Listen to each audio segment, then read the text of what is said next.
ಅಯೋಧ್ಯೆಯ ರಾಮ ಮಂದಿರದಲ್ಲಿ ರಾಮಲಲ್ಲಾನ ಪ್ರತಿಷ್ಠಾಪನೆಯಾಗಿದೆ. ಇಡೀ ದೇಶದ ಹೊರಗೂ ಇರುವಂತಹ ಕೋಟ್ಯಂತರ ರಾಮ ಭಕ್ತರು ರಾಮಲಲ್ಲಾನನ್ನ ಆರಾಧನೆ ಮಾಡ್ತಿದ್ದಾರೆ. ರಾಮಲಲ್ಲಾನ ಮೂರ್ತಿ ಪ್ರತಿಷ್ಠಾಪನೆಯಾಗಿದ್ದಕ್ಕೆ ಖುಷಿಯನ್ನ ಪಡ್ತಿದ್ದಾರೆ. ಆದರೆ ಈ ಖುಷಿಯ ಮಧ್ಯೆ ಮೈಸೂರಿನ ಓರ್ವ ವ್ಯಕ್ತಿ ಯಾವ ಕಲ್ಲಿನಿಂದ ರಾಮಲಲ್ಲಾನ ವಿಗ್ರಹ ನಿರ್ಮಾಣ ಆಗಿದೆಯೋ ಆ ಕಲ್ಲನ್ನ ರಾಮ ಜನ್ಮಭೂಮಿ ತೀರ್ಥಕ್ಷೇತ್ರ ಟ್ರಸ್ಟ್ಗೆ ಹೆಚ್ಡಿ ಕೋಟೆಯಿಂದ ತೆಗೆದುಕೊಟ್ಟಂತಹ ಓರ್ವ ವ್ಯಕ್ತಿ ಶ್ರೀನಿವಾಸ್ ಅವರು ಮಾತ್ರ ಕಣ್ಣೀರು ಹಾಕುವಂತಹ ಪರಿಸ್ಥಿತಿ ನಿರ್ಮಾಣ ಆಗಿತ್ತು. ಅದಕ್ಕೆ ಕಾರಣ ಕಲ್ಲನ್ನ ತೆಗೆದುಕೊಟ್ಟಿದ್ದಕ್ಕೆ ಸರ್ಕಾರ ಅವರ ಮೇಲೆ ವಿಧಿಸಿದ್ದಂತಹ ದಂಡ 80,000 ರೂಪಾಯಿ. ಆ 80,000 ರೂಪಾಯಿ ಹಣವನ್ನ ಕಟ್ಟಿದಂತಹ ಸಂದರ್ಭದಲ್ಲಿ ತಮ್ಮ ಹೆಂಡತಿ ಮಕ್ಕಳ ಒಡವೆಯನ್ನ ಅಡ ಇಟ್ಟು ಅವರು ಹಣವನ್ನ ಕಟ್ಟಬೇಕಾಯಿತು. ಈ ಸುದ್ದಿ ನ್ಯೂಸ್ ಫಸ್ಟ್ ಈ ಬಗ್ಗೆ ವರದಿಯನ್ನ ಮಾಡಿತ್ತು. ನಮ್ಮ ಮೈಸೂರು ಪ್ರತಿನಿಧಿ ರವಿ ಪಾಂಡವಪುರ ಶ್ರೀನಿವಾಸ್ ಅವರನ್ನ ಮಾತನಾಡಿಸಿದಂತಹ ಸಂದರ್ಭದಲ್ಲಿ ತಮಗಾದಂತಹ ನೋವನ್ನ ರಾಮನ ಪ್ರತಿಷ್ಠಾಪನೆಯಾಗ್ತಾ ಇದೆ ಅನ್ನುವ ಖುಷಿಯ ಮಧ್ಯೆ ಆ ವಿಚಾರಕ್ಕಾಗಿ ಸರ್ಕಾರ ತಮ್ಮನ್ನ ನಡೆಸಿಕೊಂಡಂತಹ ರೀತಿಯ ಬಗ್ಗೆ ನೋವನ್ನ ವ್ಯಕ್ತಪಡಿಸಿದ್ರು ಶ್ರೀನಿವಾಸ್. ಆ ಶ್ರೀನಿವಾಸ್ ಅವರ ನೋವಿಗೆ ಸ್ಪಂದನೆಯನ್ನ ಕೊಟ್ಟಿರುವಂಥದ್ದು ಕರವೇ ವೀರ ಕನ್ನಡಿಗರ ಘರ್ಜನೆ ಒಕ್ಕೂಟ, ಅವರ ಒಂದು ಸಂಘ. ಅವರೆಲ್ಲರೂ ಸೇರ್ಕೊಂಡು ಶ್ರೀನಿವಾಸ್ ಅವರ ನೋವಿಗೆ ನಾವು ಧನಿಯಾಗ್ತೀವಿ, ಅವರ ಕಣ್ಣೀರನ್ನ ನಾವು ಒರೆಸ್ತೀವಿ ಅಂತ ಹೇಳಿ ಮುಂದೆ ಬಂದು ಇವತ್ತು ನ್ಯೂಸ್ ಫಸ್ಟ್ ವಾಹಿನಿಗೆ ಬಂದು ಶ್ರೀನಿವಾಸ್ ಅವರಿಗೆ ಸನ್ಮಾನವನ್ನ ಮಾಡಿದ್ದಾರೆ. ಅವರಿಗೆ ಸನ್ಮಾನವನ್ನ ಮಾಡೋದ್ರ ಜೊತೆಗೆ ಅವ್ರಿಗೇನ್ ದಂಡವನ್ನ ವಿಧಿಸಿತ್ತು ಆ ಸರ್ಕಾರ, ಆ ದಂಡದ ಮೊತ್ತವನ್ನ ಅವರೇ ನೀಡಿದ್ದಾರೆ. ಆ ಚೆಕ್ ಅನ್ನ ನ್ಯೂಸ್ ಫಸ್ಟ್ ವಾಹಿನಿಯ ಸ್ಟುಡಿಯೋದಲ್ಲಿ ನೀಡಿದೆ ಕರವೇ ವೀರ ಕನ್ನಡಿಗರ ಘರ್ಜನೆ ಸಂಘಟನೆ. ಖುದ್ದಾಗಿ ಶ್ರೀನಿವಾಸ್ ಅವರಿದ್ದಾರೆ. ಜೊತೆಗೆ ಅವರಿಗೆ ಸಹಾಯವನ್ನ ಮಾಡಿದಂತಹ ಎಲ್ಲ ವ್ಯಕ್ತಿಗಳು ಇವತ್ತು ನ್ಯೂಸ್ ಫಸ್ಟ್ ಸ್ಟುಡಿಯೋದಲ್ಲಿದ್ದಾರೆ. ಅವರನ್ನೇ ಮಾತನಾಡಿಸ್ತಾ ಹೋಗೋಣ. ಶ್ರೀನಿವಾಸ್ ಅವರೇ, ಸಾಕಷ್ಟು ನೋವನ್ನ ಅನುಭವಿಸಿದ್ರಿ ರಾಮನ ಮೂರ್ತಿಯ ಪ್ರತಿಷ್ಠಾಪನೆಯ ಖುಷಿಯ ಜೊತೆಗೇನೆ. ಇವತ್ತು ಏನ್ ಅನ್ನಿಸ್ತಾ ಇದೆ? ನಿಮ್ಮ ಸಹಾಯಕ್ಕೆ ಸಾಕಷ್ಟು ಮಂದಿ ಬರ್ತಿದ್ದಾರೆ, ಅದರಲ್ಲೂ ಕರವೇ ವೀರ ಕನ್ನಡಿಗರ ಘರ್ಜನೆ ಸಂಘಟನೆ ನಿಮ್ಮ ಜೊತೆಗೆ ನಿಂತಿದ್ದೀವಿ ನಾವು ಅನ್ನುವಂತಹ ಸಂದೇಶವನ್ನ ಕೊಟ್ಟಿದ್ದಾರೆ. ಏನ್ ಹೇಳ್ತೀರಿ? ಮೇಡಮ್ ನಮಸ್ಕಾರ. ತುಂಬ ಖುಷಿಯಾಗುತ್ತೆ ಈ ಥರ ಎಲ್ಲ ನೋಡಿದಾಗ. ನಾವು ರಾಮನ ಅಲ್ಲೋಗಿ ನೋಡೋದು ಬೇಡ, ನಮ್ಮನ್ನೇ ರಾಮ ಮಾಡಿಬಿಟ್ಟಿದ್ದಾರೆ. ನಮಗೆ ಏನು ಹೇಳಬೇಕು ಅಂತ ಗೊತ್ತಾಗ್ತಿಲ್ಲ. ತುಂಬ ಖುಷಿ ಆಗ್ತಿದೆ. ನಮ್ಮ ಜೊತೆಗೂ ಈ ಥರ ಸಪೋರ್ಟ್ ಇದ್ದಾರಲ್ಲ ಅನ್ನೋದೊಂದು ಹೆಮ್ಮೆ. ಅದರ ಜೊತೆಗೆ ನಮ್ಮ ಮಂಜು ಸರ್ ಅಂದರೆ ಕರ್ನಾಟಕ ರಕ್ಷಣಾ ವೇದಿಕೆ ವೀರ ಕನ್ನಡಿಗರ ಗರ್ಜನೆ ಅಂತ ಹೇಳಿ ಮಂಜು ಸರು ಫೋನ್ ಮಾಡಿ, ಇಲ್ಲಪ್ಪ ನಾವಿದ್ದೀವಿ ಬನ್ನಿ, ನೀವು ಭಯ ಪಡಬೇಡಿ, ಯಾಕೆ ಈ ಥರ ಇದು ಮಾಡ್ಕೊತಿದ್ದೀರಾ, ಬನ್ನಿ ನೀವು ಅಂತೇಳಿ ಅವರು ಫೋನ್ ಮಾಡಿ ನಮ್ಮನ್ನು ಕರೆಸಿ ಇದೆಲ್ಲ ಮಾಡಿದ್ದಾರೆ. ಮತ್ತು ಅವರು ಮತ್ತು ಮಂಜು ಸರ್ ಅವರು ತಂಡದವರು ಎಲ್ಲ ಸೇರಿ ನಮ್ಮನ್ನು ಈ ರೀತಿ ಮಾಡ್ತಾಯಿರೋದು ತುಂಬ ಖುಷಿ ಅನಿಸುತ್ತೆ. ಅದರ ಜೊತೆಗೆ ನಮ್ಮ ಎಲ್ಲ ಬಂದಿರೋರೆಲ್ಲರಿಗೂ ಹೃತ್ಪೂರ್ವಕ ವಂದನೆಗಳು. ನಿಜವಾಗ್ಲೂ ನಾನು ಈ ಥರ ಆಗುತ್ತೆ ಅಂತ ನನ್ನ ದೇವರಾಣೆ ನನಗೆ ಅನಿಸಿರಲಿಲ್ಲ.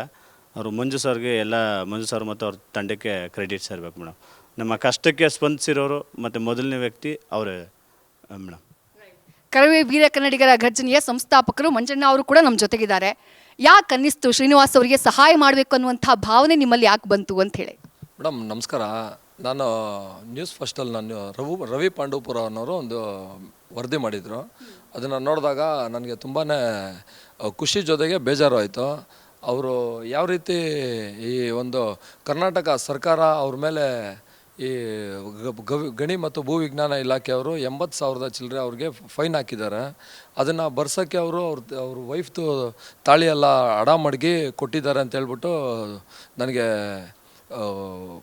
ತಿಳ್ಕೊಂಡೆ ನಾನು. ಅದಕ್ಕೆ ನಾನು ಅವ್ರಿಗೆ ನಿಜವಾಗ್ಲೂ ಶ್ರೀರಾಮಲಲ್ಲಾಗೆ ಆ ರೀತಿ ಒಂದು ವಿಜೃಂಭಣೆಯಿಂದ ಅವ್ರಿಗೆ ಪೂಜೆ ಪುನಸ್ಕಾರ ಎಲ್ಲ ನಡೀತಾ ಇದೆ. ಹಾಗೆ ಕಲ್ ತೆಕ್ಕೊಟ್ಟವ್ರಿಗೂ ಈಗ ನಾವು ಮೊದಲಿಗೆ ಗುರುತಿಸಿದ್ದೀರಿ. ಇನ್ಮೇಲೆ ಉದ್ಯಮಿಗಳು, ರಾಜಕಾರಣಿಗಳು ಯಾರ್ಯಾರು ಇವ್ರಿಗೆ ಸಹಾಯ ಮಾಡಬೇಕು ಅನ್ಕೊತಾರೋ ಎಲ್ಲ ಬಂದು ಸಹಾಯ ಮಾಡಲಿ ಅಂಥೇಳಿ ನಾವು ಮೊದಲನೇದಾಗಿ ಅವ್ರಿಗೆ ಫೈನ್ ಹಾಕಿರೋಂಥ ಈ 80,000 ಚೆಕ್ನ ಅವ್ರಿಗೆ ನೀಡಿ ಅವ್ರಿಗೆ ಸನ್ಮಾನಿಸಬೇಕು ಅಂತ ಹೇಳ್ಬಿಟ್ಟು ಇವತ್ತು ನಾವು ನಿಮ್ಮ ಸ್ಟುಡಿಯೋಗೆ ಕರ್ಸ್ಕೊಂಡಿದ್ದೀರಿ madam. Thank you sir, thank you. Shivakumar sir, ನೀವೇನು ಹೇಳ್ತೀರಿ? ಸರ್ಕಾರದ ನಡೆ ಜೊತೆಗೆ ಈಗ ನಿಮ್ಮೆಲ್ಲರ ಸಹಾಯ ಏನು ಹೇಳ್ತೀರಿ ಅಂತ? ಇವತ್ತು ಶ್ರೀರಾಮಲಲ್ಲಾ ಏನು ವಿಜೃಂಭಣೆಯಿಂದ ಕಾರ್ಯಕ್ರಮ ನಡೀತಾ ಇತ್ತು, ಆ ಕಾರ್ಯಕ್ರಮ ಭಾಳ ವಿಶೇಷವಾಗಿ 1000 ಕೋಟಿ ಇವತ್ತು ಖರ್ಚು ಮಾಡಿ ಒಂದು ಕಾರ್ಯಕ್ರಮ ಮಾಡಿದ್ದಾರೆ. 80,000 ಟ್ರಸ್ಟಿಗೆ ಕಟ್ಟೋದೇನು ದೊಡ್ಡದಾಗಿರಲಿಲ್ಲ, ಆದರೆ ಇವರ ಬಗ್ಗೆ ಇನ್ನೂ ಸುದ್ದಿ ಹರಡಿರಲಿಲ್ಲ. ಅದನ್ನು ಗುರುತಿಸಿ ಈ ವೀರ ಕನ್ನಡಿಗರ ಗರ್ಜನೆ ಸಂಸ್ಥಾಪಕ ಅಧ್ಯಕ್ಷರು ಏನು ಮಂಜುನಾಥ್ ಅವರು ಇದ್ದಾರೆ, ಇದನ್ನು ಗುರುತಿಸಿ ಇವತ್ತು ಇಡೀ ನಾವು ನಮ್ಮ ಇಲ್ಲಿಂದ ಕರ್ನಾಟಕದಿಂದ ಹೋಗಿ ರಾಮನ ವಿಗ್ರಹ ಅಲ್ಲ ಹೋಗಿದೆ ಅಂದರೆ ನಮ್ಮ ಕರ್ನಾಟಕಕ್ಕೆ ಹೆಮ್ಮೆ. ಇವನು ಕನ್ನಡಿಗ, ನಮ್ಮ ನಾಡಿನ ವ್ಯಕ್ತಿಗೆ ಅನ್ಯಾಯ ಆಗಿದ್ದರೆ ನಮ್ಮ ಸಂಸ್ಥೆ ನಾವು ಬಿಡೋದಿಲ್ಲ ಅಂತ ಹೇಳಿ ಇವರು ಒಂದು ಗಟ್ಟಿ ನಿರ್ಧಾರ ತಗೊಂಡು 80,000 ಕೊಡೋ ಮುಖಾಂತರ ಇವರ ಕಷ್ಟಕ್ಕೆ ಸ್ಪಂದಿಸುವ ಮುಖಾಂತರ ಇವತ್ತು ಯಾವುದೇ ಜಾತಿ ಧರ್ಮ ಯಾವುದೂ ಬರೋದಿಲ್ಲ. ರಾಮನ ಒಂದು ಕೆಲಸಕ್ಕೆ ಇವನು ಕನ್ನಡಿಗರಾಗಿ ಕೆಲಸ ಮಾಡಿದ್ದಾರೆ. ಕರ್ನಾಟಕಕ್ಕೆ ಕಪ್ಪು ಚುಕ್ಕೆ ಆಗಬಾರ್ದು. ಇಲ್ಲಿ ಕರ್ನಾಟಕಕ್ಕೆ ಎಷ್ಟೋ ಜನ ಇವತ್ತು ದೇಣಿಗೆ ಕೊಟ್ಟಿದ್ದಾರೆ, ನಾವು ನೋಡಿದ್ದೇವೆ. ಸಾಕಷ್ಟು ಹೀರೋಗಳು ದೇಣಿಗೆ ಕೊಟ್ಟಿದ್ದಾರೆ, ಉದ್ಯಮಿಗಳು ದೇಣಿಗೆ ಕೊಟ್ಟಿದ್ದಾರೆ, ಸಾಕಷ್ಟು ಮಾಡಿದ್ದಾರೆ. ಆದರೆ ಎಲ್ಲೋ ಒಂದು ಕಡೆ ಇದೊಂದು ಕಪ್ಪು ಚುಕ್ಕೆ ಆಗ್ತಾ ಇದ್ದೇನೋ ಅದನ್ನು ಸರಿಪಡಿಸೋವಂಥ ಕೆಲಸ ಕರ್ನಾಟಕ ರಕ್ಷಣಾ ವೇದಿಕೆ ವೀರ ಕನ್ನಡಿಗರ ಗರ್ಜನೆ ಮತ್ತು ನಾವೆಲ್ಲರೂ ಸೇರಿ ಎಲ್ಲ ಸಂಘಟನೆಯವರು ಸೇರಿ ಇವತ್ತು ಇವರು ಧೈರ್ಯಕ್ಕೆ ಬಂದಿದ್ದೇವೆ. ಮುಂದೆ ಸಾಕಷ್ಟು ರಾಜಕಾರಣಿಗಳು, ಮುಂದೆ ಸಾಕಷ್ಟು ಉದ್ಯಮಿಗಳು ಬರ್ಬೋದು. ಆದರೆ ಇವತ್ತು ಕಷ್ಟಕ್ಕೆ ಸ್ಪಂದಿಸಿದ್ದು ಕರ್ನಾಟಕ ರಕ್ಷಣಾ ವೇದಿಕೆ ವೀರ ಕನ್ನಡಿಗರ ಗರ್ಜನೆ ಅಂತ ಹೇಳಲಿಕ್ಕೆ ಇಷ್ಟಪಡ್ತೇನೆ. ಮುಂದೆನೂ ಕೂಡ ಸಾಕಷ್ಟು ಇವ್ರಿಗೆ ಒಳ್ಳೆಯದಾಗಲಿ ಮತ್ತು ಸರ್ಕಾರ ಗುರುತಿಸಲಿ. ಮತ್ತು 80,000 ರೂಪಾಯಿ ಈಗ ನಾವು ಕೊಟ್ಟಿದ್ದೇವೆ ಅವ್ರ ಕಷ್ಟಕ್ಕಾಗಲಿ. ಆದರೆ ಸರ್ಕಾರಕ್ಕೆ ನಾನು ಆಗ್ರಹಿಸೋದೇನೆಂದರೆ ಆ 80,000 ರೂಪಾಯಿ ತಾವೇನು ಫೈನ್ ಹಾಕಿದ್ದೀರಿ ಅದು ಕ್ಲೋಸ್ ಮಾಡಿ, ಇಲ್ಲ ಅಂದರೆ ತಮಗೆ ಕಪ್ಪು ಚುಕ್ಕೆ ಬರುತ್ತೆ.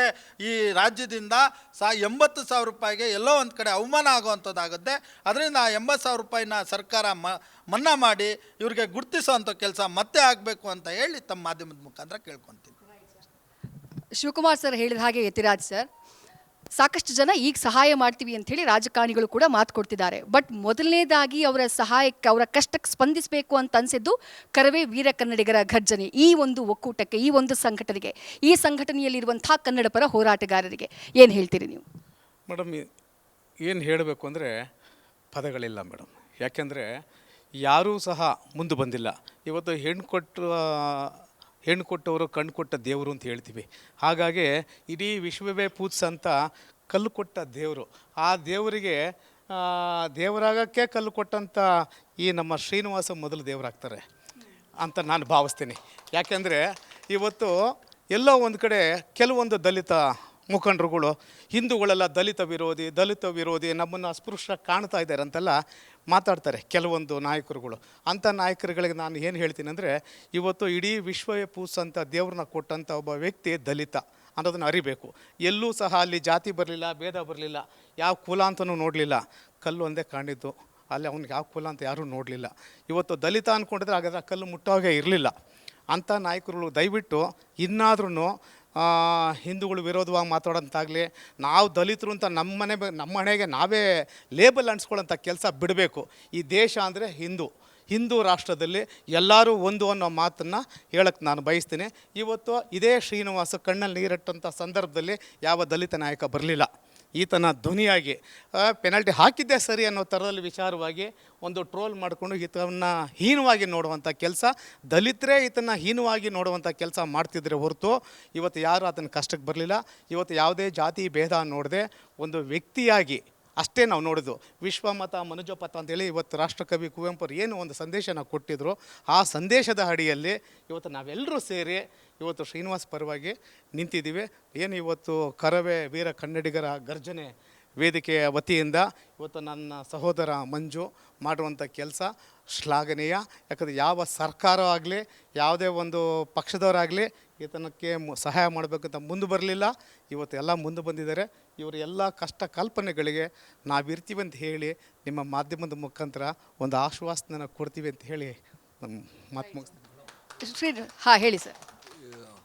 ಇವಾಗ ವಿಗ್ರಹನ ಚಿನ್ನದಲ್ಲೇ ಮಾಡಬೇಕು ಅಂದ್ಕೊಂಡಿದ್ದಿದ್ರೆ ಎಷ್ಟೋ ಟನ್ ಚಿನ್ನ ಹೋಗ್ಬಿಟ್ಟಿರೋದು, ಅದು ಕಲ್ಲಲ್ಲೇ ಮೂಡಬೇಕು, ನಮ್ಮ ಶ್ರೀನಿವಾಸ್ ಅವ್ರು ಕೊಟ್ಟಿರೋ ಕಲ್ಲಲ್ಲೇ ಮೂಡಬೇಕು ಅಂತೇಳಿ ದೇವರು ನಿರ್ಧರಿಸ್ಬಿಟ್ಟು ಅವ್ರ ಕೈಲಿ ತರಿಸ್ಕೊಂಡಿದ್ದಾರೆ. ಹಾಗೆ ನಾನು ಸರ್ಕಾರಕ್ಕೆ ಇನ್ನೊಂದು ಆಗ್ರಹ ಮಾಡ್ತೀನಿ, ಶ್ರೀನಿವಾಸ್ ಅವ್ರಿಗೆ ಒಂದು ಸ್ವಂತ ಸೂರು ವ್ಯವಸ್ಥೆ ಮಾಡಬೇಕು, ಸೈಟ್ ಕೊಡಬೇಕು ಅಂತೇಳಿ ನಾನು ಮಾನ್ಯ ಸಿದ್ದರಾಮಯ್ಯ ಅವರಲ್ಲಿ ನಾನು ವಿನಂತಿ ಮಾಡ್ತಾಯಿದ್ದೀನಿ. ದಯವಿಟ್ಟು ಅವ್ರಿಗೇನೇ ಪ್ರಾಬ್ಲಮ್ಸ್ ಇದ್ರೂ ದಯವಿಟ್ಟು ಸರ್ಕಾರ ಮುಂದೆ ನಿಂತು ಅವ್ರ ಕಷ್ಟ ಕಾರ್ಪಣ್ಯಗಳನ್ನ ದೂರ ಮಾಡಿಸ್ಬೇಕು. ಸರ್ಕಾರಕ್ಕೆ ಇದು ಒಳ್ಳೆಯ ಸಂದರ್ಭ ಇದು. ಅವರು ಯಾಕಂದರೆ ಇವಾಗಲೇ ನೀವೇ ನೋಡ್ತಾ ಇದ್ದೀರಾ, ರಾಮ ಮಂದಿರ ಉದ್ಘಾಟನೆ ಆದಮೇಲೆ ತಮಿಳ್ನಾಡಲ್ಲಿ ಈ ನೇರ ಪ್ರಸಾರ ಬ್ಯಾನ್ ಮಾಡಿದರು, ಇನ್ನೊಂದು ಸ್ಟೇಟಲ್ಲಿ ಇನ್ನೊಂದು ಥರ ಮಾಡಿದರು. ಆದರೆ ನಮ್ಮ ಕರ್ನಾಟಕದಲ್ಲಿ ಅದೆಲ್ಲ ಏನೂ ಮಾಡ್ದಿರ ಎಲ್ಲರಿಗೂ ಅವಕಾಶ ಕೊಟ್ಟಿದ್ದಾರೆ. ಹಾಗೆ ನಮ್ಮ ಶ್ರೀನಿವಾಸ್ ಅವ್ರಿಗೂ ಇರೋಕ್ಕೆ ಸೂರ್ನ ನಮ್ಮ ಮಾನ್ಯ ಸಿದ್ದರಾಮಯ್ಯ ಅವರು ಮತ್ತು ಡಿ ಕೆ ಶಿವಕುಮಾರ್ ಅವರು ದೊಡ್ಡ ಮನಸ್ಸು ಮಾಡಿ ಅವ್ರಿಗೊಂದು ಇರೋಕ್ಕೆ ಒಂದು ಸ್ವಂತ ಮನೇನ ಒದಗಿಸ್ಕೊಳ್ಳಿ ಅಂತೇಳಿ ನಾನು ಅವರಲ್ಲಿ ವಿನಂತಿ ಮಾಡ್ತಾಯಿದ್ದೀನಿ ಮೇಡಮ್. Right sir. ಕೊನೆಯದಾಗಿ ಶ್ರೀನಿವಾಸ್ ಅವರೇ, ನಿಮ್ಮ ಕಷ್ಟಗಳಿಗೆ ಸ್ಪಂದನೆ ಕೊಡೋದಕ್ಕೆ ಹತ್ತಾರು ವ್ಯಕ್ತಿಗಳು ನಿಮ್ಮ ಜೊತೆಗೆ ನಿಲ್ಲೋಕೆ ಮುಂದಾಗಿದ್ದಾರೆ. ರಾಮನಿಗಾಗಿ ಕಲ್ಲನ್ನು ಕೊಟ್ಟ ನಿಮಗೆ ಸಹಾಯ ಮಾಡಬೇಕು ಅನ್ನುವಂಥ ಪ್ರೇರಣೆ ಶ್ರೀರಾಮನೇ ಅವ್ರಿಗೆ ಕೊಟ್ಟಿರಬಹುದು. ನಿಮಗೆ ಗೊತ್ತಿತ್ತ ಕಲ್ಲನ್ನು ಕೊಡುವಂತಹ ಸಂದರ್ಭದಲ್ಲಿ ಅದು ಶ್ರೀರಾಮನ ವಿಗ್ರಹಕ್ಕೆ ಕೇಳ್ತಿದ್ದಾರೆ ಅಂಥೇಳಿ? ಹೌದು ಮೇಡಮ್, ನಾವು ಶ್ರೀರಾಮನಿಗೆ ಅಂತ ಅಂದಮೇಲೆ ಅದು ಕೆಲಸ ಮಾಡಿದ್ದು. ಅಂದರೆ ಭೂಮಿಯಿಂದ ತೆಗಿಬೇಕಾದ್ರೆ ನಾವು ಶ್ರೀರಾಮನಿಗೆ ಅಂತ ತೆಗೆದಿರಲಿಲ್ಲ. ಆದರೆ ಮೇಲ್ಗಡೆ ತೆಗೆದು ಹಾಕಬೇಕಾದ್ರೆ ಫೆನಾಲ್ಟಿ ಹಾಕಿದ್ಮೇಲೆ ಒಂದು 2 ತಿಂಗಳು ಬಿಟ್ಕೊಂಡು ಆಮೇಲೆ ಶ್ರೀರಾಮಂದು ಇದು ಹೇಳಿದ್ದು ಎಲ್ಲ ಕಡೆ ಹುಡುಕ್ತಾಯಿದ್ರು. ಅದೇ ಥರನೇ ನಾವು ಮಾಡಿಕೊಡ್ತೀವಿ ಅಂತೇಳಿ ನಮ್ಮ ಸುರೇಂದ್ರ ವಿಶ್ವಕರ್ಮ ಅವರು ನಮಗೆ ಫೋನ್ ಮಾಡಿ ಹೇಳಿದ್ರು, ಇಲ್ಲಪ್ಪ ನೀವು ಮಾಡಿಕೊಡ್ಲೇಬೇಕು, ನಿಮ್ಮ ಹೆಗ್ಗಡದೇವನ ಕಪ್ಪು ಶಿಲೆಕಲ್ಲು ತುಂಬ ಫೇಮಸ್ಸು, ಅದರಲ್ಲಿ ನೀನು ಹೆಸರು ಉಳಿಸ್ಬೇಕು ಅಂತೇಳಿ ನಮಗೆ ಧೈರ್ಯ ತುಂಬಿ ಅವರು ಮಾಡಬೇಕು ಅಂತೇಳಿ ಅವ್ರು ಬಂದು ಹೇಳಿದ ಮೇಲೆ ನಮಗೂ ಗೊತ್ತಾಗಿದ್ದು. ಆಮೇಲೆ ನಾವು ಅದನ್ನು ರೆಡಿ ಮಾಡಿಕೊಟ್ವಿ. ಅವ್ರು ಹೆಂಗೆ ಕೇಳ್ತಾರೆ ಹಂಗೆಲ್ಲ ಮಾಡಿಕೊಟ್ವಿ. ಅದು ಸ್ವಲ್ಪ ತುಂಬ ಖುಷಿ ಆಯಿತು. ಯಾಕಂತಂದರೆ ಅದು ನಾವು ರಾಮನಿಗೆ ವಿಗ್ರಹಕ್ಕೆ ಕೊಡ್ತೀವಿ ಅಂತಂದರೆ ನಮಗೊಂದು ಹೆಮ್ಮೆ ಮತ್ತು ನಮ್ಮ ಕೆಲಸಕ್ಕೂ ಒಂದು ಹೆಮ್ಮೆ. ನಮಗೆ ತುಂಬ ಖುಷಿಯಾಗಿದೆ ಮೇಡಮ್.